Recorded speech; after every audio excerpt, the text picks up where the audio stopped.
Hi friends, ఈరోజు నా స్టైల్లో ఎగ్ కర్రీ చేస్తున్నానండి. ఒక 2 పచ్చిమిరకాయలు తీసుకున్నాను, కట్ చేసుకున్నానండి. ఒక పెద్ద సైజు ఆనియన్ పేస్ట్ చేసుకున్నాను.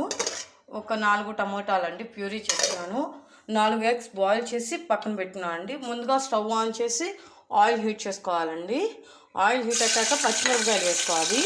పచ్చిమిరపకాయలు వేగాక ఆనియన్ పేస్ట్ వేసుకోవాలండి. వేసుకొని ఒకసారి ఇలా కలుపుకోవాలండి.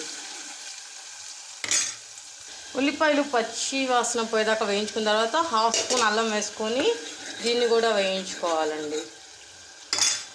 ఉల్లిపాయ అల్లం వెల్లుల్లి పేస్ట్ బాగా వేగిన తర్వాత చిటికెడు పసుపు, టేస్ట్ తగినంత ఉప్పు వేసుకొని మనం ఇలా కలుపుకోవాలండి.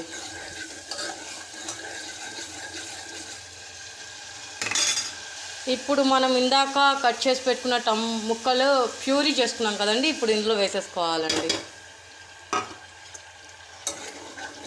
ఒకసారి కలుపుకొని మూత పెట్టుకుందామండి. ప్లేట్ పెట్టుకుందామండి. ఒకసారి ప్లేట్ తీసి చూసుకుందామండి. మంచి వాసన వస్తుంది. ఇప్పుడు మనం ఇందులో కారం వేసుకుందామండి. కారం మేము ఎక్కువ తింటాం కాబట్టి 1 స్పూన్ కారం వేస్తున్నాం అండి. కారం కూడా పచ్చి వాసన పోయేదాకా వేయించుకోవాలండి. చూసుకుందామండి.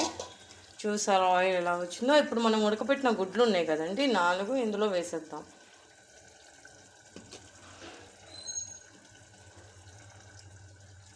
వేసుకొని ఒకసారి ఇలా కలుపుకుందామండి.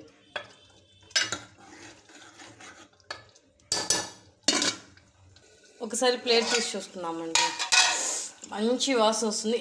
ఎమ్మి ఎగ్ కర్రీ అయిపోయిందండి. ఫైనల్లీ కొత్తిమీరతో గార్నిష్ చేసుకోవటమే. ఎమ్మి ఎగ్ కర్రీ రెడీ అయిపోయింది. Please like, share, comment and subscribe to my channel. ఇప్పుడే నా ఛానల్ని చూస్తున్నట్టయితే సబ్స్క్రైబ్ చేసుకోవడం మాత్రం మర్చిపోకండి. గంట సింబల్ని ప్రెస్ చేయండి. By bye friends.